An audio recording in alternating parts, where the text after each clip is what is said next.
Então, assim, a gente trabalha com o advisor para ensinar ele, para ajudar ele a estar falando com o seu cliente. Nós não somos competidores de BTG, de XP, não somos plataformas de distribuição, a gente é plataforma de gestão e aconselhamento. Você ouve agora o IPOcast, o podcast do IPO Brasil. O IPO é uma comunidade global de executivos e empreendedores extraordinários com mais de 30 mil membros no mundo. Aqui, toda semana você conhece uma nova história de vida e carreira dos nossos membros. Este episódio é em parceria com o Exame e patrocinado pelo Grupo Boticário, Comerc Energia e Copenhagen.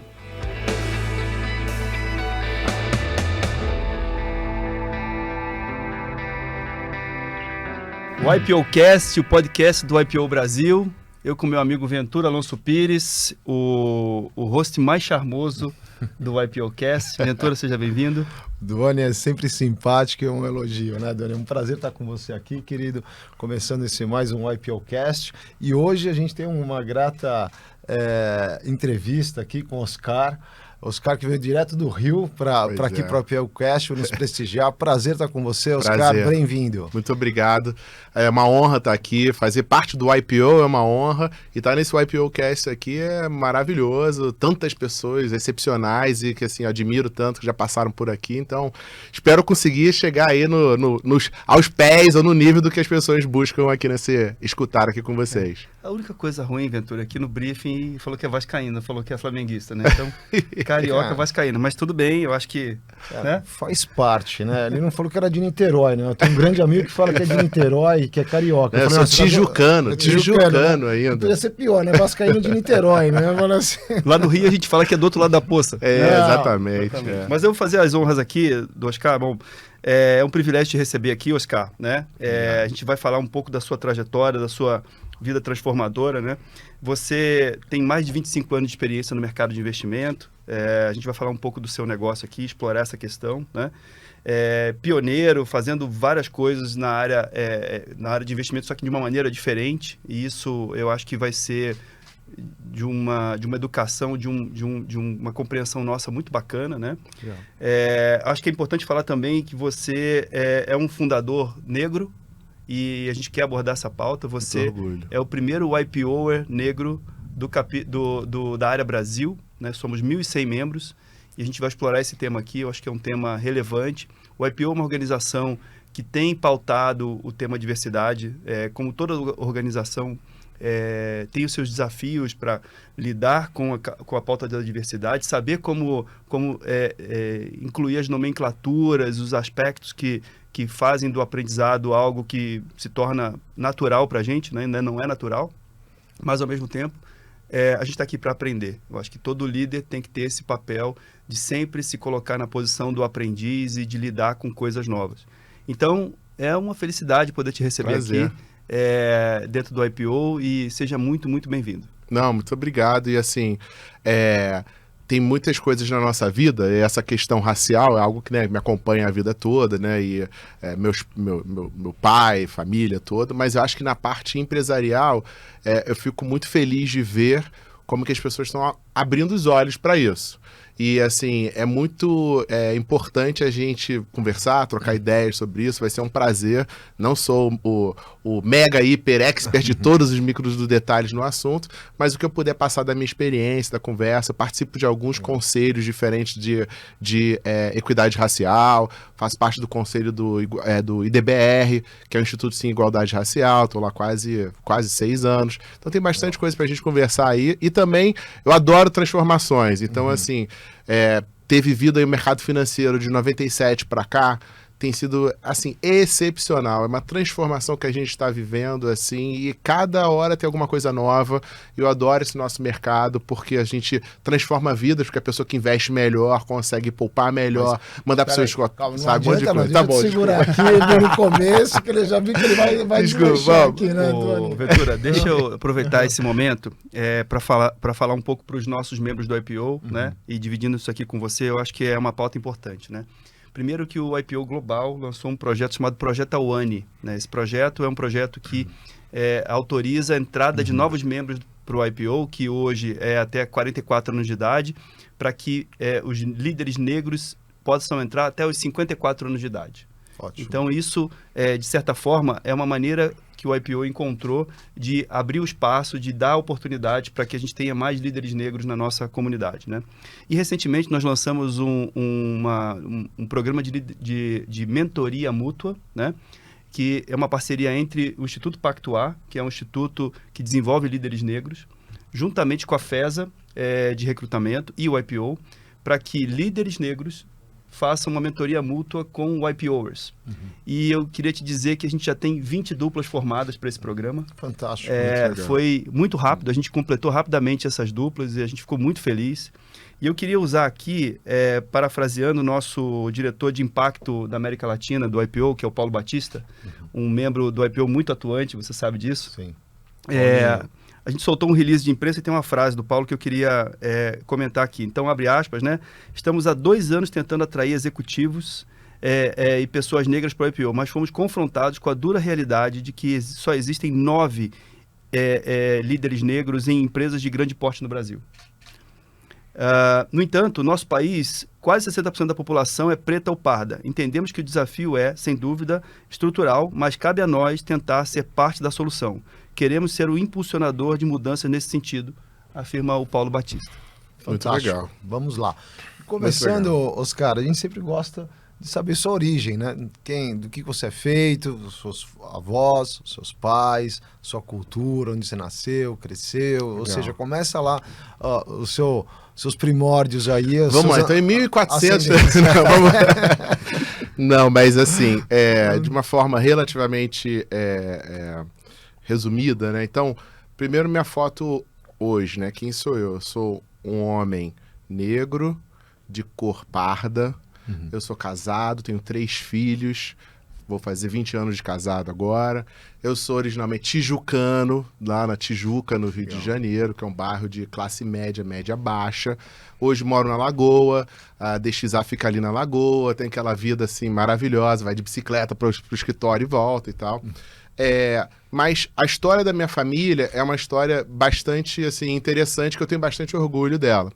Lá em casa é da seguinte forma: a minha mãe são originalmente judeus sefaradi, que fugiram para a Espanha, depois da Espanha para a Itália. Na Itália se converteram ao cristianismo e vieram para o Brasil na década de 20, 30, por aí, tá?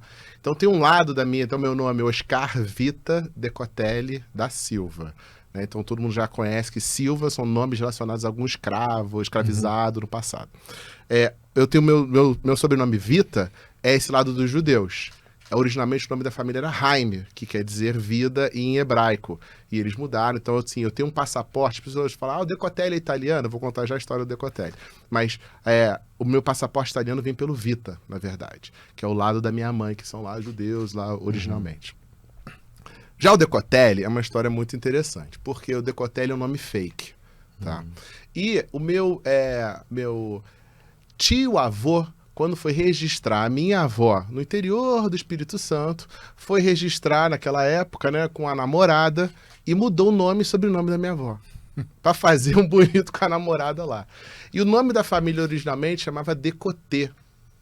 A gente não conhece muito a origem direta, mas assim, disse que era um escravizado que falava francês, ou que vinha, ou que o dono dele era francês, e se fala assim que veio de Côté, ele era da costa ou era do Côté, a gente não sabe exatamente. E lá, a gente tem 2 lados da família, né, em cima do meu pai, que é esse lado do Decotê, o outro lado, esses são comprovados, a gente tem escravizados que vieram da Angola.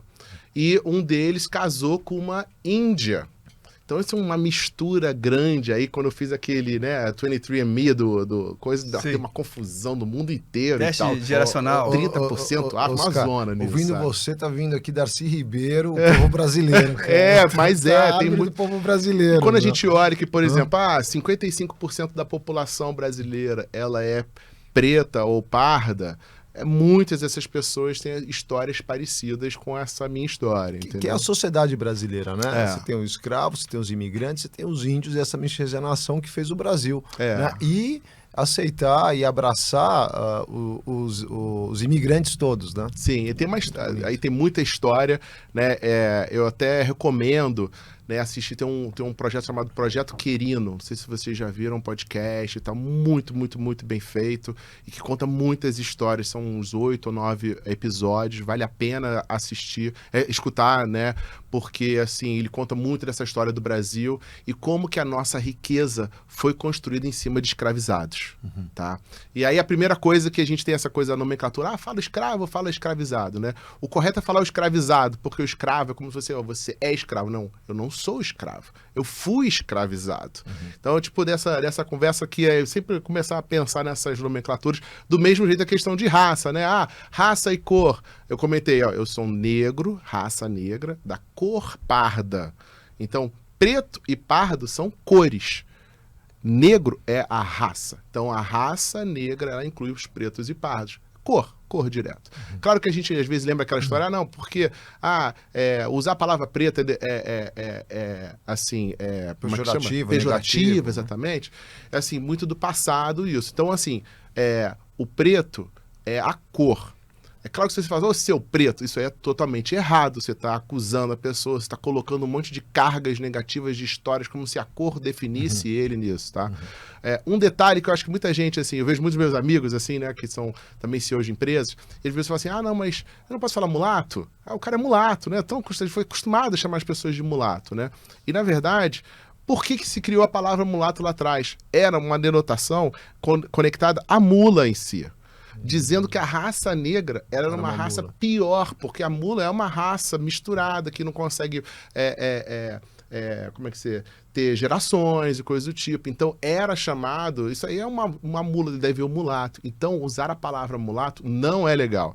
Quem é negro não gosta de ser escutado. Tu é mulato. Não, você não gosta de ser escutado dessa forma. Então são os pequenos detalhezinhos, mas voltar um pouco aqui da história, desculpa. Fazer um comentário sobre isso, que os grupos mais ativistas, né, que falam sobre isso, eu acho que tem um momento agora que a gente está vivendo que a pessoa tem muito orgulho de falar a pessoa preta, né? E eu acho que é bonito, do jeito que fala, tem sido bacana. E aí gerou essa dúvida de como é a melhor maneira de se colocar. Então, eu aprendi, você reforçou isso aqui, eu aprendi com o pessoal do Pactuar também, que você pode se referir a uma pessoa preta, de cor preta, como um preto, e também como um negro, sendo que a cor preta é relacionada à cor e o negro é relacionado à raça, né? Então, foi como você se definiu. Eu sou da raça negra, porém de cor parda. Exatamente. Né? E meu pai é negro da cor preta. Então, por exemplo, eu vejo que faz muita diferença a intenção quando você está usando a palavra. Entendeu? Então, exemplo, você pode chamar assim aquele branquelo, por exemplo, sabe? Então, assim, quando você usa a palavra de uma forma deturpativa, né? Não importa qual vai ser, se estiver correto ou não estiver correto, você está usando aquela forma. Você colocou dois conceitos, a energia que você coloca na fala e a forma que você coloca na fala, né? Então, como você usou agora, né? Então, como exemplo, né? Eu acho que isso define toda essa questão que a gente está discutindo da diversidade, do respeito ao ser humano, né? Você roda ao mundo, é o ser humano, né? Sim. Você acha que eu posso continuar te chamando de Portuga? Pode. Você sente que é uma coisa legal? Assim? Isso para mim é elogio. Então, o meu Portuga, né? E você sabe que isso foi um trauma muito forte pro meu pai, porque meu pai é imigrante e ele foi muito discriminado, né? O Portugal era discriminatório nos anos 40, 50, 60, que era o Portugal burro, pobre, que veio migrante e tal, e todos prosperaram de uma certa forma. E eu fui aprendendo com ele nisso a sabedoria de fazer humor da própria gozação disso, né? E eu costumo falar que eu não tenho memória, eu tenho uma vaga lembrança. então eu já esqueço. E para mim é elogio, né? E a origem espanhola e portuguesa e viver toda a migração, essa história toda, como os judeus. Né? Eu lembro, tem uma palavra que veio na minha mente quando você colocou da mula, que é não judia, ou judia. Sim, claro. Que é uma palavra também com essa raiz preconceituosa e está incutida na cultura das pessoas, na fala, inconscientemente. Né? Então, muito do que a gente discute é inconsciente, onde a gente está tendo consciência para reposicionar isso na interação humana, né? Mas no Bora Online, gosto de viajar de mochila e viajo bastante, quando eu tive bastante oportunidade, ser humano. E de onde você é? Da planeta Terra. Então, assim, eu acho... onde você é? Sou do planeta Terra, ser humano e bem-vindo, né? Tem uma questão que é uma questão muito peculiar, né? Principalmente do povo negro, que é um povo que originalmente ele foi sequestrado para ser levado, para ser escravizado. Sim, muito forte isso. E quando a gente esquece essa parte da história, ela é muito... Ela machuca muito a pessoa que...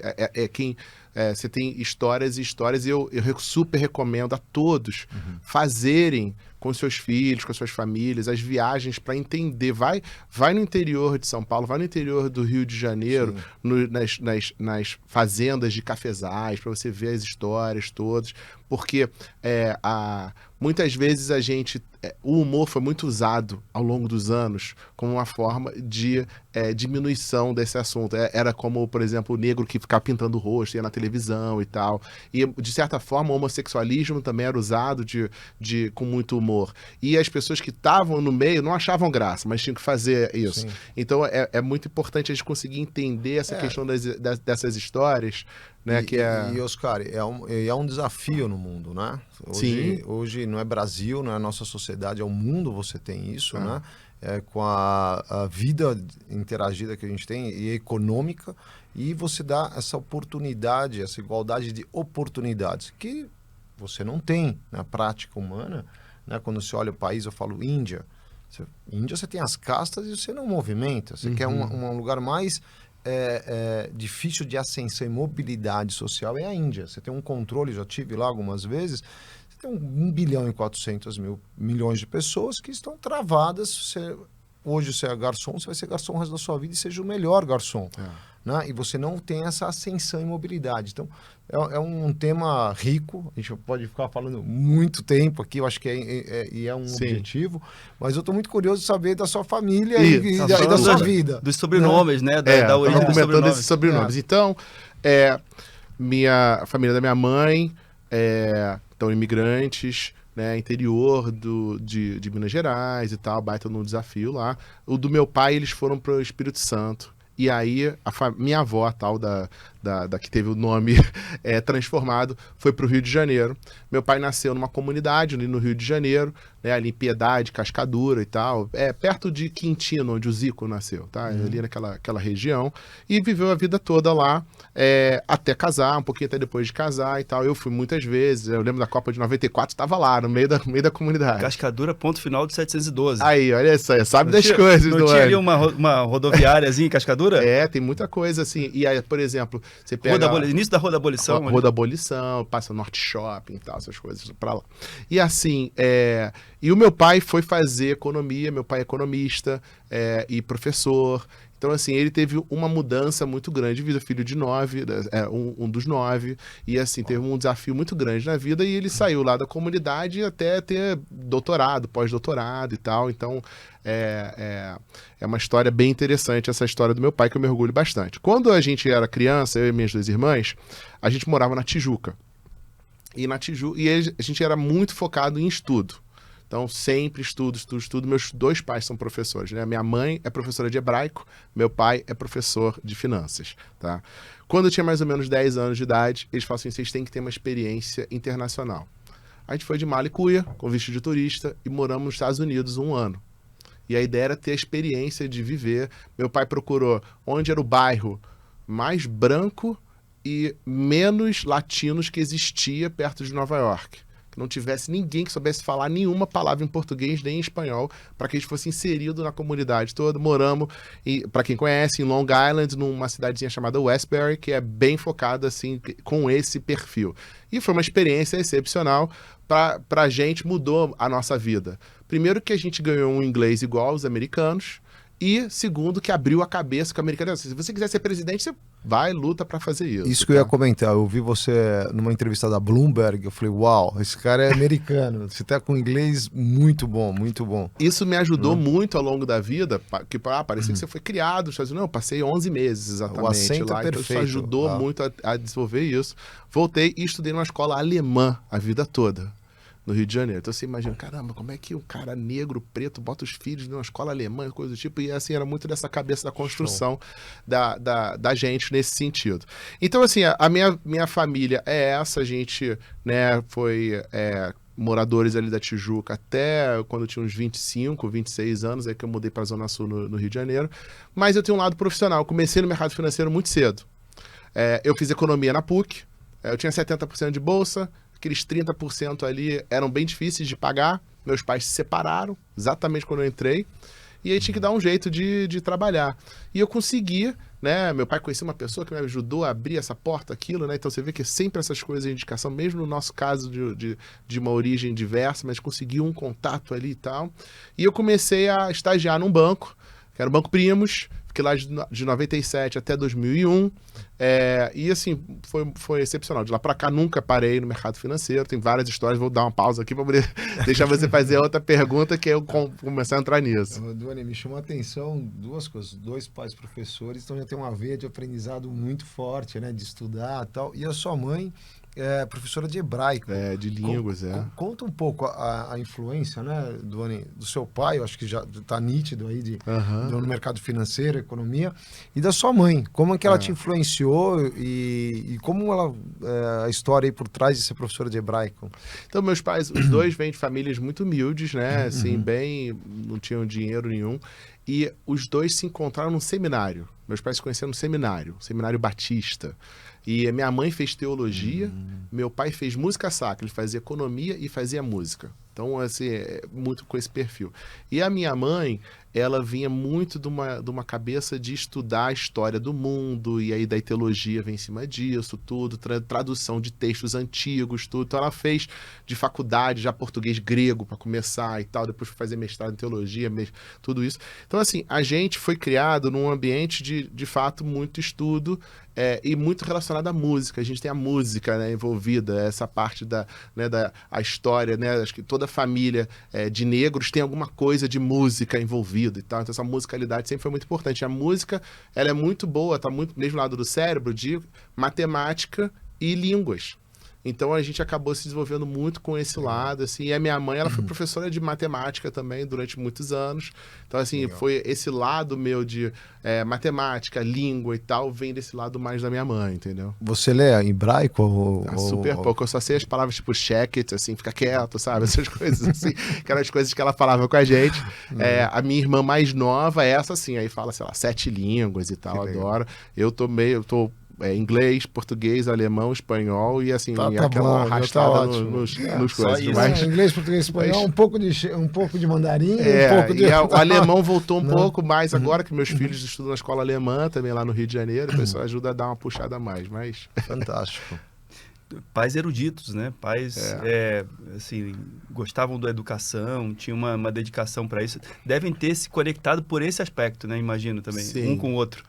Eles se casaram muito cedo, né? Eles ficaram casados uns 30 anos e tal. E assim, a gente foi criado num ambiente muito de relacionamento, né? Então a gente foi criado, como eu comentei isso, quando se conheceram no seminário, a gente foi criado na igreja batista a vida toda. Então, muitas dessas coisas de falar em público e tal, é uma coisa que às vezes você aprende na igreja. Vai lá na frente falar sobre, sei lá, o cachorro quente que vai ter dos adolescentes para vender lá no final da celebração lá do culto. Então esse tipo de dinâmica foi muito importante. E lá no Rio de Janeiro, na Tijuca, eu tinha muitos amigos que eram de comunidades, que moravam em morros e tal, então isso, assim, também era onde a gente se encontrava mais, então isso, na minha adolescência e na minha juventude, foi algo que foi muito marcante, ir na casa deles, participar, envolver, conhecer família, amigos, tudo, isso foi uma história muito, que eu carrego até hoje, e que eu confesso que foi só nos últimos 5, 6 anos que eu comecei a me reconectar a essa minha história e poder, de fato, usá-la para o bem, porque até 5, 6 anos atrás, era só relação. Quem é meu chefe tem que fazer isso? Vou fazer com o meu bônus, com a minha coisa. Era aquela coisa de você tentar mudar de fato de patamar de vida financeira, inclusive. Natural, né? É a fase natural da vida. Né? Então é muito esse pensamento, né, que eu acho que não é diferente de outras histórias de pessoas que têm vidas diversas, tá? Assim, e longe de dizer que é porque as pessoas que têm dificuldade na vida, elas têm só um cunho racial, tem diversas outras dificuldades. A gente tem histórias aqui, né, Doni? Acho que você fez comigo do Rodrigo Bernoil, de Minas Gerais. Ele fazia matemática à luz do poste no barraco de madeira. Você olha, ou tá no podcast, recomendo você ouvir, quem está nos ouvindo, reprocurar esse episódio. É fantástico, é de chorar, ele falando que ele fazia. E a mãe dele achava que ele tinha uma facilidade de matemática, porque ele gravava as placas dos carros e depois começou a fazer cálculo avançado. Então, hoje as tampinhas de refrigerante, lembra disso? Dessa história? As tampinhas do refrigerante. Assim, contava, a gente contava legal, facilmente as tampinhas, colecionava aquilo e contava. Ela falou, como ele consegue contar? E assim, barraco de 4 madeiras ali, banheiro lá fora, um buraco no chão. Então, assim, e é um grande empresário hoje do setor de educação, fazendo diferença. Entrou no ITA, fez ITA. Olha que legal. Sozinho. Então, assim, tem muitas histórias, sabe? E eu acho que essas histórias, elas têm que ajudar a gente a pensar que na realidade de hoje, quantos Rodrigos existem, quantos Oscars existem, quantos personagens desses tem no Brasil. E assim, eu queria até falar uma frase que assim, a doutora Inês Coimbra, que é a procuradora do estado de São Paulo, né, que é uma amiga minha, uma primeira mulher negra, está nessa posição na nossa história, e ela fala uma coisa que eu acho muito interessante, que é o seguinte: a gente tem que estar pensando nos cargos medíocres. O que eu quero dizer com isso? Sempre existem mega histórias de superação. O fulano virou... E os cargos medíocres, os cargos medianos? Eu gosto muito do episódio daquele... do Chris Rock, americano, ele falando o seguinte: não, porque onde eu moro e tal, eu moro numa casa maravilhosa, do outro lado mora a Beyoncé, do outro lado mora não sei quem, só negros, assim, mega, hiper de sucesso. Aí ele falou assim: e meu vizinho, que é branco, é dentista. Então, tipo assim, é um cara médio, americano, e tá lá naquele topo, sabe, morando lá. Então, assim, quando o negro tem que ser o melhor do hiper que o cara inventou. Ele falou assim: se aquele dentista fosse, meu vizinho fosse ser um dentista negro, ele tinha que ter inventado o dente, sabe, para poder estar ali. Então, esse conceito de que a gente tem que pensar, gente, a gente tem as histórias de grande sucesso e milhares, assim, vários, milhares não, dezenas de histórias muito legais de negros, assim, mas a gente tá pensando, cara, como é que a gente muda a média? Quero ver muita gente em cargos medíocres também, médios não no sentido de medianos, né? Nos cargos medianos. Então, assim, eu acho que isso é uma coisa muito interessante nesse quesito, tá? De superação. E a gente precisa, como líder, parar de iconizar isso também, né? E a gente poder reverenciar aquelas pessoas que têm uma contribuição durante uma vida para determinados assuntos e fazem a diferença do seu jeito, não necessariamente ocupando posições de destaque, né? Então, por exemplo, no IPO tem várias pessoas que têm uma contribuição para a organização, para a cultura da organização há muitos anos. E se você olhar a agenda dessas pessoas, você vai encontrar essas pessoas participando de muitos eventos do IPO, ajudando a editar, escrever as regras, ajudando a implantar os projetos, se dedicando genuinamente para isso, né? Me vem à cabeça aqui o Richard Baczynski, né? Você vai estar com ele hoje. Que, assim, o Richard, ele é um soldado do IPO. Ele é um soldado. Ele é uma pessoa que já, por exemplo, hoje ele é o Chair Latam Gold do IPO, mas ele, nos últimos, 20 anos, tem uma contribuição diária para o IPO, né? Se você passar uma mensagem para o Richard, fala: Richard, eu preciso falar sobre um assunto, ele abre um espaço na agenda dele de 20, 30 minutos e te ouve genuinamente e contribui genuinamente. E isso é gigante. É muito importante. Né? Então, a gente também, como líder, tem que ter essa capacidade de observar as contribuições. Eu acho que isso é relevante. Né? Contribuição. Quanto tem de contribuição naquilo que você faz? Do café que você está servindo para alguém, da limpeza que você realiza num lugar e do papel de CEO que, eventualmente, você também brilha, porque, né, é uma coisa que aparece mais. Mas aparecer mais e ser mais importante são coisas muito diferentes, né? Mas vamos voltar aqui na trilha. Hoje a gente está quente. A pele tá... Você começou a faculdade e começou o estágio. Sim. Né? Banco Primos. Então, exatamente. Primos. Então, eu fiquei lá 97, 98. No final de 98 teve uma mudança de legislação que estava obrigando os bancos a terem a tal da chamada área de risco e a segregação de atividade. Isso não existia até então, né? Era tudo muito misturado. E o Gonçalo Meirelles, né, que era o CEO do banco, virou e falou assim: ô, meu garoto, você é bom de matemática? Eu falei: eu sou bom de matemática e tal. Vem aqui conversar. Aí fui conversar. Então, ó, você vai ser agora o cara de risco. Falei: tá bom, vamos lá.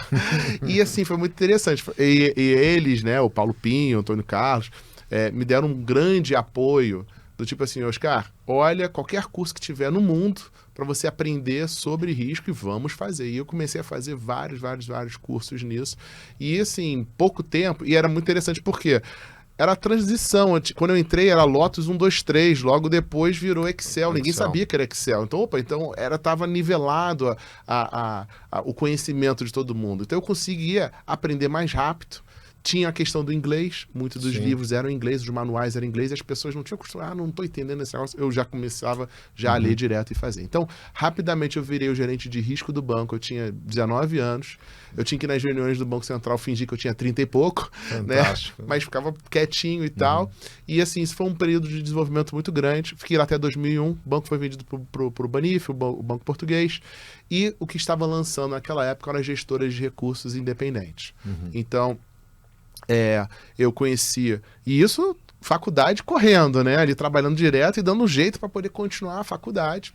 E eu lembro que eu já era, tipo, diretor no banco, e eu vi na PUC lá um anúncio que a Gap estava saindo da IP, da Investidor Profissional, e estava construindo a Gap de uma forma independente, estava procurando um estagiário de risco. E assim, eu olhei: eu vou fazer entrevista nesse lugar. E era no Leblon ali, né? Na Aristides Espínola. E assim, um parente, eu nunca tinha ido naquele lugar. Nunca tinha ido àquele lugar do Leblon. Eu tinha, sei lá, 20 anos e nunca tinha ido. E eu estudava na PUC, que não é tão longe dali, né? E assim, aí eu falava com os meus amigos, assim: pô, em frente à Pizzaria Guanabara. Eu falei: tá bom, pizzaria. Não tinha Google Maps, essas coisas não existiam, né? Pizzaria Guanabara, jamais passei na frente. Ele fala assim: fora. Pô, tá bom. Fosse uma Parmê, uma coisa assim, não sabia. Fácil, né? Tem bastante. Mas era na Tijuca, essas coisas. Então, assim, e aí eu fui no domingo à noite, porque eu tinha entrevista na segunda-feira, fui domingo à noite, um amigo meu me levou lá para poder descobrir onde... então beleza, mapear o terreno. Mapear o terreno. Resumo da história: fui lá na entrevista, e aí sentou na minha frente o cara que ia ser meu chefe, e ele falou assim: Oscar, eu vi teu currículo aqui, cara, eu não sei nada de risco, você sabe bem mais do que eu. Se você entrar aqui, você assume a área de risco, e eu vou fazer a área de back-office aqui, tá? Organizar. Falei: vambora, ótimo. Entrei, e nessa eu tava numa cabeça do tipo assim: nunca vou ficar rico sendo cara só de risco, eu tenho que ir pro trading, tenho que ir pra investimento, essas coisas desse tipo. Mas resumo da história: fiquei lá, 2 meses depois esse cara foi chamado para voltar pro BS, que era onde eu fui trabalhar com o ex-chefe dele, e ele falou assim: falei pro pessoal que você pode ser o cara aqui responsável. Lembrando que eu lembro desses grandes números, né? Eu ganhava R$2.500 no banco, e aí eu fui para lá para ganhar R$800. A minha mulher, que é minha esposa hoje, né, a namorada na época, nem como assim? Eu falei: não, investimento, futuro e tal. Risco, tô gestionando risco. Fica tranquilo que eu sou bom tocar nisso. E geralmente o cara de risco é um cara conservador. Eu nunca fui um cara muito conservador nisso. Fui pra lá, deu 2 meses, aí os sócios lá viram assim: ô Decotelli, a gente queria que você assumisse, tu vai virar sócio aqui da empresa e tu vai ganhar 3 pau. 2 meses depois. Agora, essa ideia sua de faculdade, vim aqui só 6 horas, esquece essa parada, tu vai trabalhar direto e dá seu jeito de falar: não, tá tranquilo, tô dentro, vambora. E esquece fim de semana também, esse negócio sábado e domingo esquece. Não, a jornada era difícil, porque na Tijuca, onde eu morava, até chegar na PUC, era coisa de 1 hora, 1 hora e pouca, longe, e tal, né? Então eu acordava bem cedo pra poder chegar lá. Aí eu tinha dia que eu ia pra Gap primeiro, pra depois ir pra faculdade, depois saía, era 10 horas da noite todo dia, pegava, não sei se você vai lembrar, 415. Lembro. Então 415 saía do Leblon até a usina. Então, assim, eu pegava do Leblon, passava pelo centro da cidade toda, e aí no meio do caminho, quando eu tava quase chegando no final, eu descia para ir pra minha casa.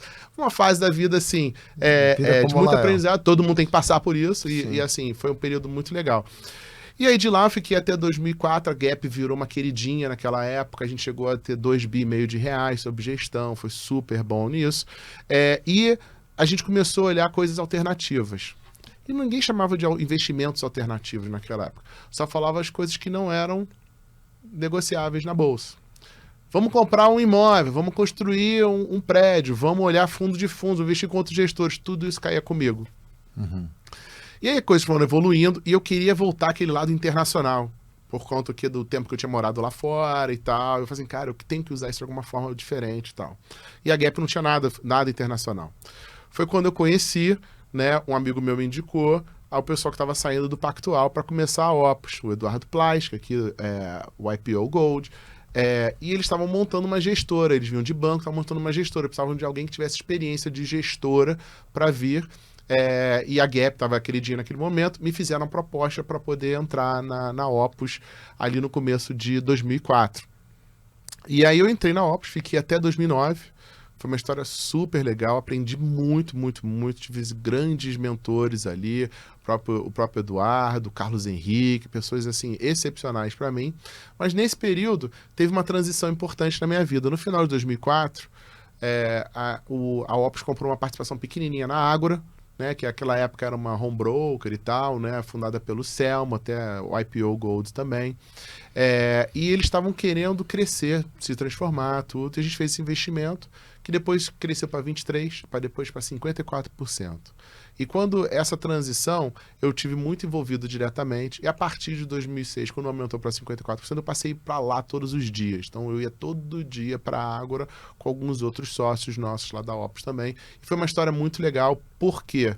Porque a gente pegou a transformação da indústria do mercado financeiro para passar a ter assessoria mais democratizada. Antigamente, para você ter um assessor, um private banker, você tinha que ter $1 milhão. Então, ali na Ágora foi a gênese disso. Muitas das pessoas que estavam lá com a gente trabalhando foram para a XP, foram para o BTG e desenvolveram todas as plataformas que a gente vê aí hoje rodando. Eu ia te perguntar isso. A Ágora foi um dos primeiros home brokers que nasceram no país, né?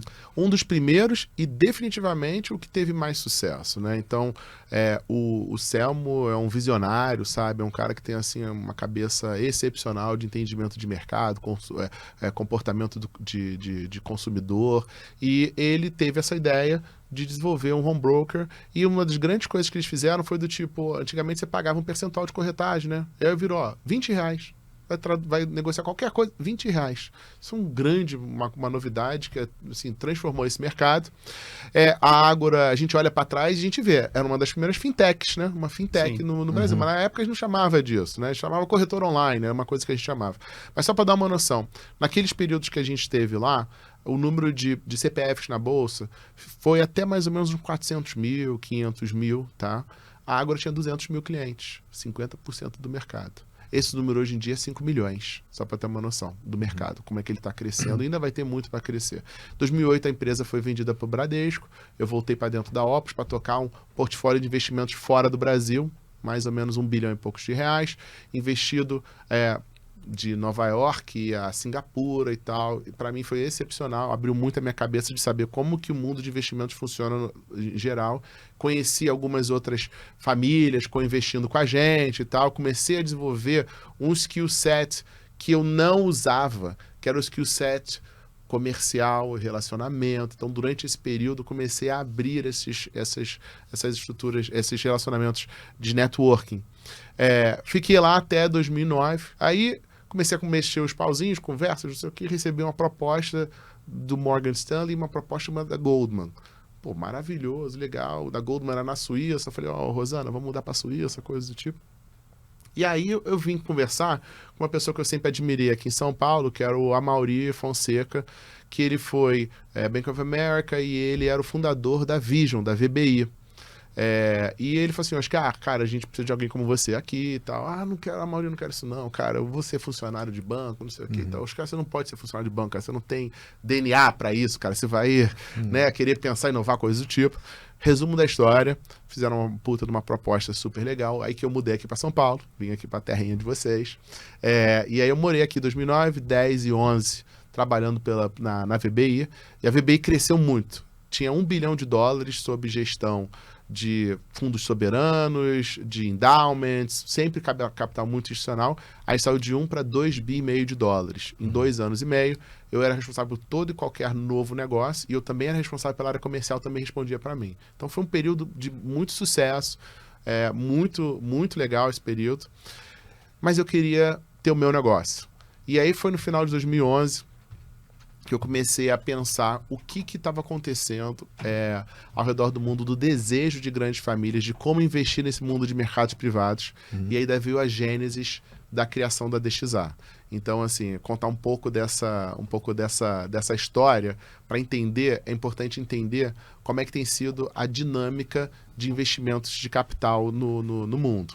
Mas eu tive uma família que apoiou a gente para começar, que é um single family office de um dos fundadores da SAP, uma família alemã, né, que tem um capital muito grande para investir, investiu $50 milhões quando a gente começou em 2012. E o que tem acontecido ao redor do mundo tem sido o crescimento do investimento em mercados privados. Tá? E o que são os mercados privados? Private equity, ou seja, ação privada, tá? Real estate, imobiliário, recursos naturais, fazendas, arte, crédito privado, tudo isso faz parte desse mundo privado, que não é negociado em uma bolsa regulada, entra no mundo privado. E os últimos 25 anos tem sido incrível nos Estados Unidos, só para dar uma noção para vocês, a bolsa americana deu uns 300% nesse período, investimento somente na linha private equity, só uma dessas coisas, deu 1.100, 4 vezes mais. E a maior parte das pessoas não tem 100% do dinheiro deles investido na bolsa. Então, na verdade, o retorno médio foi ainda menor. Então, quando você olha para trás, você fala assim, gente, tem que ter investimentos privados. E lá... Deixa eu fazer um intervalo aqui nisso. Sim. Porque quando você fala da bolsa, a gente vê o índice, né? Quando você fala do private equity, você tem um ETF de índice disso. Explica um pouquinho aqui para o nosso ouvinte. Legal. Que bolsa é muito fácil. Quando vai para o private, a gente está abrindo aí um mundo, né? Tem grandes empresas que fazem esses índices. Uma das que a gente mais gosta é da Cambridge Associates, é um dos maiores consultores no mundo para investimentos, tá? E eles têm um índice exatamente de private equity. Esse número que eu falei é o número do Cambridge. E esse é o número que você falou da Cambridge. Da Cambridge. É o ETF. Ela é Londres ou está nos Estados Unidos? Ela está no mundo todo, tá? Esse não é um ETF tradable, esse é um índice de divulgação, então um número que eles divulgam, como é que está a composite, né, do mercado todo que eles analisam. Então os youngers que estão ouvindo a gente aqui não vão conseguir comprar ETF do private equity, ele só citou o índice aqui, mas não tem alguns um índices ETF diferentes de ETFs e tal, mas assim, mas a grande revolução no mundo de mercados privados é a escolha, é a personalização. Eu tenho uma dúvida de como executa um índice desse, assim, como é que de fato a Cambridge avalia? É a partir das auditorias anuais? Então como, a Cambridge, como ela faz isso? A Cambridge é um dos maiores consultores no mundo, tá? E o que quer dizer consultor no mercado privado? Você vai pegar, por exemplo, um endowment de Yale. O endowment de Yale, né, que é o fundo da Universidade de Yale, tem coisa de 50 a 60 bi. Ele contrata um consultor terceiro para estar, entre aspas, fiscalizando e analisando os gestores que eles estão investindo. Tá? Então não é o time dentro de Yale que faz. Tem um ganho de eficiência porque o Cambridge faz para um monte de gente, para fundos de pensão canadense, coisas do tipo, no mundo todo. A partir daí, vamos dizer que eu seja, sei lá, KKR. Eu sou o KKR, que é um gestor grande. Eu passo a dar informações do que está acontecendo nos meus fundos para o Cambridge. Então o Cambridge já passa a ter informação de todo mundo. Ele não divulga o número do KKR, porque é uma informação privada. Então o que ele cria um índice que está o composite de todo mundo, e aí as pessoas passam a seguir esse índice, tá? Entendi. É assim que funciona. E aí tem outros índices que se usa. O Cambridge a gente acha que é um dos melhores. Comentei de Yale. Yale é um grande caso, né? É muito interessante para aqueles que não conhecem. É uma história de como se faz a alocação de capital no longo prazo. O fundo de Yale faleceu já o CIO, que era o David Swensen. É um cara que criou a cabeça nova de portfólio moderno e tal. E o fundo de Yale foi o fundo mais rentável entre as universidades das últimas 2-3 décadas. Tá? E o que ele fez de tão diferente? Ele fez uma alocação acima de 30% em mercados privados. Todo mundo diz, vou ter bolsa. Não, ele foi direto no mercado privado. Ele tem recursos naturais, ele tem private equity, ele tem venture capital, ele tem imobiliário. Então, ele ensinou e a partir dali, grandes famílias ao redor do mundo falam, opa, eu tenho que ter isso. Hoje tem uma brincadeira lá entre as grandes famílias, é que aqueles que têm os melhores portfólios é o seleto grupo dos 40, quem tem acima de 40% investido em mercados privados. 40%, tá? Mas assim, voltando um pouco na gênesis do nosso mercado. Então, rapidamente, né, década de 80, década de 90, a gente já teve juro muito alto. Foi só quando a gente chegou num modelo, porque assim, juro alto e câmbio louco, né, inflação, essas coisas. Então foi só depois do Plano Real que a gente começou a ter estabilidade de inflação, você começou a poder planejar para médio e longo prazo. Poder planejar para médio e longo prazo quer dizer que você pode ter dívida mais de longo prazo e você pode também fazer investimentos de longo prazo. Isso culminou aonde?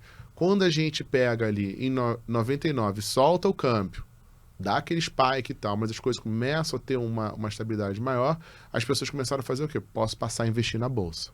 A Bolsa em 99 subiu, sei lá, 100 e tantos %. Isso começou a mudar a composição do portfólio. Então todo mundo tinha renda fixa, que o juro era alto, o juro começou a cair e começou a ter um pouquinho de bolsa.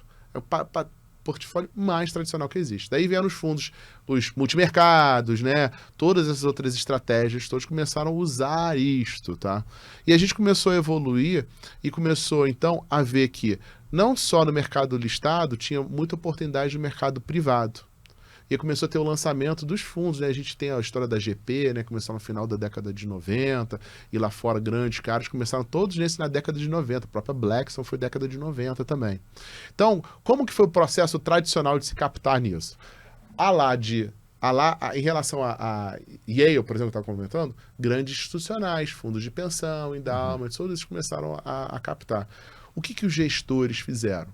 Vamos criar um fundo e falar para a Universidade de Yale, bota 1 bilhão aqui com a gente, que a gente vai gerenciar durante 10 anos. Essa foi a gênese, como é a construção da nossa indústria de fundos de investimentos privados.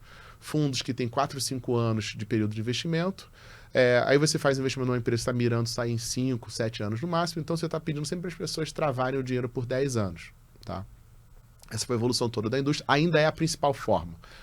É muito cômodo para o gestor, para poder dizer, vou no meu fundo 1, fundo 2, fundo 3 e coisas do tipo.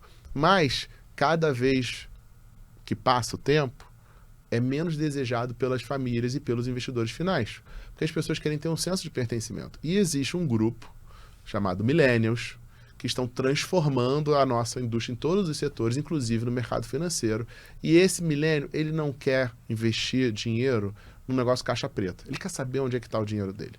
Do mesmo jeito como ele quer saber onde foi feita essa camisa que ele está usando, esse relógio, qual a história, sabe? Então, isso tem sido uma mudança no comportamento. Nos últimos 15 anos, começou a ter um negócio de, investe no meu fundo, eu te dou acesso ao co-investimento. É uma última forma que os fundos estão tentando se segurar ali. Muitas pessoas passaram a não investir em fundo e começaram a investir direto. Vou investir na série A do fulano, série B do ciclano, vou entrar na startup e tal, vou comprar o prédio e tal. Muitos se deram mal. Isso eu estou falando uma coisa de nível global, tá? Foi-se o tempo que você fala assim, eu estou investindo com fulano de tal, que ele vai me dar segurança e tal. Não, cara, não tem mais essa história. Então está tendo uma mudança muito grande nos portfólios. Todo mundo vai passar a ter mais investimentos privados, só que já não é mais a mesma dinâmica. As pessoas querem poder escolher no que eles estão investindo. Então, quando a gente lançou a DXA, a gente lançou com um conceito para famílias que quisessem escolher. Então, Ventura, você vai investir com a gente, você fala assim, tá bom, Oscar, vou investir lá atrás, quando a gente começou, $5 milhões, tá? E eu vou te dar um período de 3 anos para você poder achar essas oportunidades. Eu falei assim, Ventura, deixa o dinheiro contigo, não manda nenhum dinheiro, não. Quando a gente achar uma oportunidade, então, por exemplo, o nosso primeiro investimento foi na Z-Dog, de coleira de cachorro e tal, acessório. Aí você faz a chamada de capital. Faça a chamada de capital, mas você pode dizer, não, Z-Dog eu não quero não. Beleza, próximo. Quando surgir um outro que tenha perfil com o teu perfil, você vai fazendo isso. A gente chama esse modelo de carteira administrada, managed account para famílias. Começamos com grandes famílias, a maior foi essa de $50 milhões, e a gente evoluiu nisso. Esse, na nossa visão, é o futuro do business de investimentos privados. Em Israel tem uma empresa que nos inspirou muito, que é um pessoal chamado Our Crowd. Nos Estados Unidos, Yield Street, e na Europa um pessoal chamado Moonfair. Todos eles já valem mais de $1 bilhão. Foi o primeiro a montar esta plataforma, que é uma gestora digital para a América Latina. É o primeiro na América Latina. Então deixa eu ver se eu entendi bem aqui, Doni, traduzindo aqui para os nossos ouvintes, né? Então o Oscar, ele tem uma larga experiência em risco, né? Isso é muito importante. Tem um sócio que ele fala muito A ciência da vida é risco, risco, risco, risco. Você calcular, não é você ser averso, mas calcular risco, risco, risco, risco, que aí você maximiza. Então, você passou muito por isso, né? Você falou várias, sua carreira aí, né, estrutural. Então, você tem uma plataforma digital, você tem a gestora, você tem o veículo, que são os fundos, e você tem os ativos embaixo. E aí você estava comentando um pouco antes aqui, que você tem uma estrutura tecnológica que você permite a pessoa escolher os ativos dentro desse fundo também. Então, não necessariamente a pessoa colocou no fundo 1, fundo 2, fundo 3, ela comprou todos os ativos embaixo, mas ela faz a alocação seletiva dos ativos embaixo. Então hoje você tem a plataforma, você distribui isso e você tem a gestão disso. Então, você tem uma equipe também que faz análise de todo o private equity, todas os ativos que você está comprando ou alocando, né?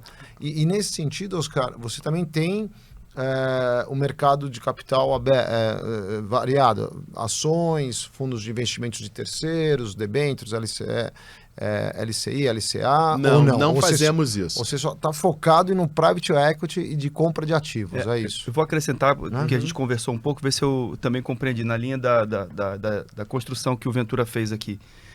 Do ponto de vista de orientação, né? Então, todas as casas que são corretores de possíveis investimentos, que assessoram as famílias, etc., você leva conhecimento para essas pessoas, para que essas pessoas saibam explicar bem os ativos para potenciais investidores. Sim. Uma vez que esse investidor vai olhar esse investimento lá na ponta, né? Então ele está investindo, de repente, diretamente numa empresa, ele precisa de um nível de assessoria e de orientação do seu assessor de investimento, e a sua empresa também apoia as casas nesse sentido. Então é por aí, mas deixa eu explicar de uma outra forma. Um investidor, qual o grande movimento que aconteceu no mundo? Foi a democratização da assessoria. Hoje uma pessoa com 10 mil, uma pessoa com 10 milhões, elas têm um nível de assessoria até relativamente parecido, tá? Então, quando a gente olha a atividade desse advisor, não chama de assessor, chama de advisor, porque às vezes ele é um assessor de investimentos, às vezes é um private banker, tem várias coisas. Então, esse advisor, o dia a dia dele, é voltado para relacionamento com esse cliente, levar para almoçar, para jantar, para conversar, entender a vida dele, quais são as ansiedades, as necessidades, os desejos, é a pessoa que fala no ouvido dele, né? E olhar a oportunidade de investimento que está fazendo essas sugestões. Esse é o dia a dia dele.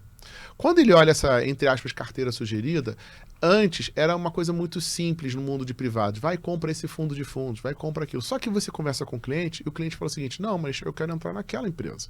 Eu quero ter uma parcela do Spotify, eu quero ter uma parcela da Zidog, tá? Então, assim, o que começou a acontecer foi que esse cliente sacava dinheiro desse advisor para investir nesses negócios. A DXA veio para ajudar esse advisor. A gente é um business B2B, B2C, onde a gente fala para o advisor e fala o seguinte, olha só, gente, se você traz os seus clientes para usarem a nossa plataforma, aqui a gente tem uma variedade enorme de oportunidades que são com outros gestores de mercado também. Então vamos entrar no setor de consumo. Esse cara é um especialista em consumo, está fazendo uma curadoria só do mundo de privados. Então, quando você está olhando, eu sou o teu advisor, né, do geral. Aí eu vou falar assim, cara, Duane, você deveria ter 20% em mercados privados. Oscar, legal, então, mas como é que eu vou fazer? Eu vou só comprar o fundo aqui da minha plataforma, né? Fundo de fundos? Não gosto desse negócio, 10 anos travado, não sei o que e tal. Não, eu vou falar para você, Duane, deixa eu te mandar esse link aqui, você vai entrar dentro da plataforma que eu uso para mercados privados e eles vão fazer várias perguntinhas do que você gosta, você não gosta, para definir o seu perfil. A partir daí, eles vão te fazer uma sugestão automática, eu vou receber isso aqui também, te mostro, a gente conversa, e você vai poder ver materiais, informações super detalhadas. E você pode escolher ativo A, ativo B, ativo C, dentro do mercados privados. Então, assim, a gente trabalha com o advisor para ensinar ele, para ajudar ele a estar falando com o seu cliente. Nós não somos competidores de BTG, de XP, não somos plataformas de distribuição, a gente é plataforma de gestão e aconselhamento. E a originação dos deals, dos ativos, vocês fazem ou vocês Como que Normalmente surge isso? via outros gestores, tá? Então, assim, outros VCs? São outros VCs, outros fundos de private equity, VCs, outros gestores de real estate, Ok. outros gestores. Então, a nossa cabeça era uma cabeça que a gente evoluiu. Nós fomos durante muitos e muitos, 20 anos, gestor direto, só dos nossos deals. Vamos usar essa Você nossa está na experiência intermediação e vamos distribuindo criar isso. agora, né, um portfólio. A gente não é um intermediário no sentido de que eu estou ligando as pontas. A gente trabalha para clientes que querem carteiras, querem ser aconselhados em sugestões para mercados privados. E aí, a partir daí que isso que funciona. Tá bem claro agora, eu acho, vou falar para os nossos ouvintes aqui, né? Você tem as plataformas de ações. Agora você tem a plataforma de private equity, de privados, que você... Quantos concorrentes você tem, Oscar? Olha, a gente Aqui foi no Brasil. o primeiro a fazer Foi o primeiro. aqui, tá? Eu vou ter que contar, depois explicar um pouco. Muita gente pergunta assim, vocês são tipo crowdfunding, né? Então tem uma diferenciação boa entre a gente e crowdfunding, porque o crowdfunding ele é sell-side. Ele trabalha para a empresa que quer captar dinheiro. Então a empresa paga ele é o cliente, né? Então quem Ele é é o o captador cliente? para a empresa. Quem é o cliente do crowdfunding? É a empresa. A empresa. Qual é o produto que ele leva para o cliente dele? O investidor. Sim. Divulgar, vem investir, não sei o quê. Então, se você é investidor, sabe que você é o produto ali. No nosso caso, o nosso cliente é o investidor. Não recebemos nada de nenhuma empresa que está colocando dinheiro. Então, a gente é o que o mercado chama de buy side, né? Então, no nosso caso, o cliente é o investidor e o produto é onde a gente está colocando o dinheiro. Mas são dois mercados, super existem. Então, assim, por isso que a gente evita de falar se é distribuição, você é intermediação. Não. Isso são jargões para o mundo de sell side. Sim. A gente é um gestor, a gente é regulado como gestor e tal, para ajudar nesse processo. Não, então, é um desafiador ser primeiro, perfeito. começo, sabe? Assim, tem Não, esse e desafio. é interessante a gente questionar para entender né? E aí vem a segunda parte disso aqui que eu acho que é muito a educação financeira do nosso consumidor, do nosso cliente, da população brasileira, que tem um mundo aí de, como você falou, dessa evolução nos últimos 20 anos que a indústria se transforma e vai se transformar novamente nessa posição do equity, né? Exatamente. Porque 20 anos você vem construindo bolsa e mercado de capitais, você não vem construindo equity. Então, agora a gente vai para esse mundo de construção. Você já está formando e liderando isso como pioneiro e tem um mundo aí para catequizar, para ensinar e revolucionar os jovens, né? Um projeto de longo Oscar, prazo. E a DX, se eu entrar lá na plataforma DXA, eu vou encontrar um processo educacional para isso? Porque assim como nós fomos via as casas XP, BTG, que você mencionou, habituados, treinados, né, para investir em bolsa, em produtos de bolsa, também é necessário uma camada educacional para entender um pouco do mercado privado, quem são os drivers do mercado privado, o que vai acontecer nos próximos anos, etc., para que o investidor possa se situar e aí sim ele ganhar a confiança de seguir um caminho ou outro, né? Como é isso na DXA hoje? Olha, a gente até aceita investidores, né, que chama de B2C, né, investidor direto. Mas o nosso foco é no B2B, B2B2C. Então, o caminho natural seria você conversar com o teu assessor, falar assim, olha, poxa, você já viu, você tem a plataforma da DXA, você tem acesso à plataforma da DXA, gostaria de olhar lá, você já está envolvido, quanto que você acha que eu deveria estar olhando para esse setor de privados e ajudar? Assim, eu vou contar um detalhezinho. Tem um investidor grande que ele foi montando portfólio com a gente. Num negócio, ele colocou 500 mil reais. No outro negócio, ele botou 2 milhões e meio. Eu falei, por que você botou 2 milhões e meio nesse e não os 500 mil reais que você estava montando na carteira? Oscar, fui ver aqui dinheiro e, na verdade, eu resolvi botar 500 mil dólares. 500 mil dólares, 2 milhões e meio. Então, tipo assim, ele só mudou a moeda e virou 2 milhões e meio. E, na verdade, o ponto do conceito aqui é que a gente tem que estar olhando o portfólio, ele devia falar assim, olha, quero investir 5 milhões de reais, qual a melhor composição, como eu deveria ajudar isso? E não existe ninguém que trabalhe exclusivamente em mercados privados ajudando o cliente a pensar dessa forma. Então a gente é pioneiro nisso, até num nível global, esse lado especificamente é uma coisa que a gente que começou. Volto a dizer assim, eu não comentei isso aqui, mas a nossa ambição é global. Hoje a gente já pode receber clientes de 50 países diferentes, colocando 10 mil dólares, o closing é totalmente online. A gente fez a nossa série A da DXA, nosso post-money ficou em torno de 28 milhões de dólares. E assim, mas qualquer empresa de tecnologia entre Série A e Série B tem um monte de coisa já rodando e um monte de milhares de ideias que você quer botar em prática. Então a gente está nessa jornada, entendeu? Então, Duane, eu diria assim, conversa com o seu assessor, né? A gente tem vários IPOs aqui que são desse mercado, né? Que me lembro da cabeça aqui, o Pierre, né? Da Monte Bravo, por exemplo. Esse trabalho é excepcional. Cara, quanto eu devo ter em mercados privados e tal? Como é que a gente consegue olhar? E assim, então, é uma jornada de inovação e de evolução e que não é muito diferente, na minha opinião, de em 2001, eu na Gap, conversando com investidores sobre o que é derivativo, o que é um futuro de câmbio, o que é um futuro de juros. É uma evolução da nossa indústria. E uma dúvida que vem aqui, Oscar, assim, uma pergunta, né? Quanto de A1 tem investido e como esse A1 aumenta, né? Porque aí você tem um valuation aqui do private, sim, que a gente acabou de ter um shortcut. Não é né? shortcut, não. Eu falei, não é shortcut, é um short, né?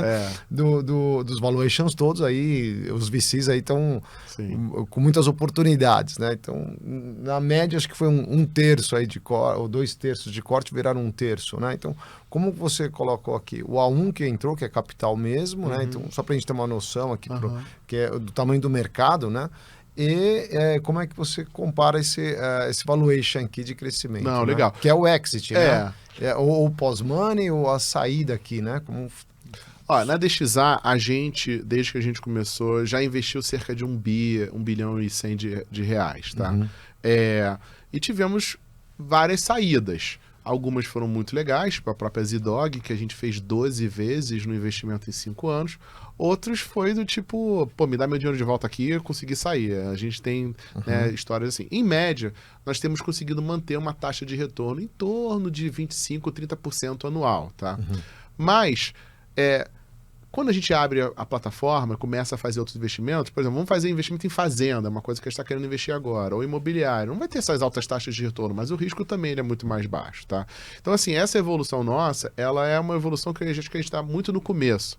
Só para dar um número para vocês, num mundo global, em 2020, mercados privados eram 7 trilhões de dólares, tá? A estimativa é que esse número chegue a 17 trilhões até 2026. Uau. São 10 trilhões de dólares em 6 anos. Disse que hoje em dia está em 12, mais ou menos. Então são trilhões e trilhões de dólares. Esse primeiro dinheiro vai para onde? Estados Unidos, empresas, buyouts, mas depois esse dinheiro começa... agora eu vou botar um pouquinho em outros setores e tal. Os Estados Unidos acabou de fazer uma campanha para proibir empresas americanas a investirem em tecnologia na China. Onde vai vir para emerging markets? Leste europeu? Não. África, ainda está um pouquinho mais para trás. É América Latina. Então, os próximos anos para a gente vão ser excepcionais. Recomendo até, tem um outro IPO que é o Júlio Vasconcelos, da Atlântico. Recomendo olhar os estudos dele. Ele e a equipe dele faz um trabalho maravilhoso todos os anos de estudo em cima da indústria de venture capital. Estão lançando agora de novo o mais atualizado o relatório deles. Recomendo olhar isso. A gente está vendo uma grande evolução. Então, para os youngers, gente, younger é inovação, tecnologia, mas não pensa... Procedência, né? Procedência. Mas assim, eu digo assim, não pensa só inovação e tecnologia em indústrias supernovas. Todas as indústrias vão ser transformadas. Júlio Vasconcelos, Atlântico? Atlântico. E o Pierre Matei, que é da Monte Bravo. Deixar registrado aqui para os youngers aqui. Exatamente. A gente tem uma função de educar muitos youngers, né? Depois do Adorno aqui, a gente tem que puxar esses jovens todos. São mais de 600 filhos do IPO, que amanhã os seus filhos... Você tem 3 filhos, né? Vão estar aí educando com a nossa mentoria e o cast. O Pierre, ele é escritor do portal Líderes Extraordinários aqui, que legal. Que é um projeto que a gente tem com a Exame. A história deles é incrível e assim, eu acho que resume bem assim essa indústria de assessoria nova e tal, um cara super legal. E o Júlio é um cara assim estudioso do setor de tecnologia, muito de Brasil, de América Latina, muitos estudos, vale a pena estudar assim. E tem outros IPOs aí super legais envolvidos na parte de tecnologia, tem o próprio Magon lá na Supera também. Querido. Né? Então, um querido. Então, acho que a gente tem muita coisa aqui no IPO para a gente conseguir trazer para os youngers, não pensando mais nessa juventude. E empreendedorismo, gente. A gente vai viver os próximos 10, 20 anos vão ser muito fortes de empreendedorismo aqui na nossa região. Vai vir mais capital, tem mais programas, mais não só regulamentação, facilidades. Então, assim, vai ser um período muito interessante de desenvolver, assim, novos negócios. Fantástico. Pensar grande, tem que pensar grande. E, Oscar, vamos falar um pouquinho de IPO? Como é que você está aí? Vamos. A gente está... Aqui o papo vai longe. Se você deixar, você toma aqui. Saber de você, como tá, recém entrou no IPO, como tem sido para você essa experiência? Conta um pouquinho para gente. Olha, eu acho que tem dois lados. Primeiro, eu me sinto peixe fora da água, não pertencente a esse grupo, né? E, assim, a primeira experiência, o conhecimento que eu tive de IPO foi na época que eu estava lá na Ops, e o Plas fazia parte do IPO, né? E o Selmo fazia parte do IPO, assim, cara, esse negócio desses caras ricos pra caramba, e, né, outro patamar e tal, e da sociedade brasileira, né? Então, assim, mas, de certa forma, na minha vida, quais são os lugares que eu fui, eu sempre me senti não pertencente. Um dia você falou, porque dei entrevista na Bloomberg. Eu assim, cara, o que eu tô fazendo aqui? Vão descobrir que eu sou um impostor, na verdade, vão me tirar. Então, esse síndrome de impostor a gente sempre tem. O outro lado tem sido muito bom e muito, muito aberto, tenho me sentido realmente em casa. O fórum é uma experiência excepcional, meu fórum é um fórum novo. Então, sim, tem sido uma experiência muito legal de desenvolver juntos. E eu sou daqueles loucos, chegando primeiro, precisa de um moderador, tá bom, você é moderador. E tentando descobrir isso. Então tem sido maravilhoso. Ele é chapter, né? Logo ele é o presidente do capítulo do Rio. É só levantar a mão. Essa pegadinha de levantar a mão tem história. Toma cuidado. Toma cuidado. Mas assim, uma coisa que eu viajo muito a trabalho, né? Como eu comentei, a gente pode receber clientes de 50 países diferentes e a gente tem clientes de quase 20 países já. Então eu acabo viajando bastante para fora e eu já tenho começado a usar o IPO. Eu estava em Los Angeles semana passada, encontrei com IPOs lá. Assim, acho que minha primeira semana de IPO, já me convidaram para o grupo dos Black IPOs lá dos Estados Unidos. Aí já faço parte desse grupo. Então, assim, tem muita coisa legal. Eu quero fazer parte dos eventos internacionais e locais e tal. Eu acho que, assim, eu gostei muito, assim, aí puxando lá dessa parte de diversidade racial e tal, eu gostei muito de ver pessoas tão abertas e querendo, de fato, escutar e, sabe, aprender e transformar, como é que isso pode... Porque já está comprovado, tem estudos que já comprovam que você ter mais diversidade racial na sua empresa ajuda você a ganhar mais dinheiro. Então, assim, é muito interessante estar participando dessas conversas no IPO. E, assim, esse negócio de ser o primeiro negro, eu fico feliz, mas, assim, meio triste. Tá? Assim, cara, ser o único e tal, uma barra. Eu espero que possa inspirar outros, ajudar outros e tal, porque acho que tudo isso que a gente pode fazer é inspirar as pessoas, né? Eu acho que eu comentei com você um pouco da minha experiência com o IPO e assim, o IPO é uma organização de pares, né? Então, você agora é responsável para construir o IPO que você gostaria que ele fosse. Legal. E é óbvio, você vai ter um apoio. A cultura aqui é uma cultura de aprendizado, uma cultura de vulnerabilidade e troca. E isso facilita qualquer coisa, né? Qualquer coisa nova que a gente tenha que aprender no futuro, que a gente não sabe qual é ainda, provavelmente a gente vai fazer bem. Porque a gente tem essa disponibilidade. Então, seja bem-vindo para fazer o IPO que você acredita, né? E essas pessoas incríveis, assim, o Valtinho, né, o Walter Cavalcante, foi um dos caras que mais pressionou para vir, não sei o quê, vai, entra e tal. Nossa, e assim, maravilhoso. Já teve o workshop de AI, participei lá, foi super legal, sabe? Então, tem muitas pessoas incríveis, quero ter mais tempo para conhecer mais as histórias. Alguns vocês já entrevistaram, o próprio Luciano Snell, que conheço super bem, é um cara assim maravilhoso, tá agora naquele sabático dele lá em Stanford, né? Então, assim, super animado, assim, que eu possa agregar ao grupo e trazer, assim, valores... e também, assim, que a gente consiga crescer. E para os youngers, definitivamente é pensar grande, sabe?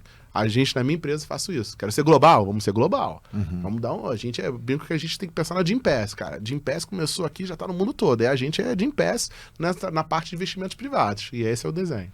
Legal, fantástico, né? Ventura, vamos para o nosso encerramento. A gente sempre compra um livro para o nosso convidado. Eu estou achando que você já leu esse livro, porque você é do mercado, né? Esse livro aqui é o Power Law, que é o Lei de Potência. Já leu? Não li. Aí, que legal. Do Sebastian Mallaby. E ele faz um pouco de bastidores, né?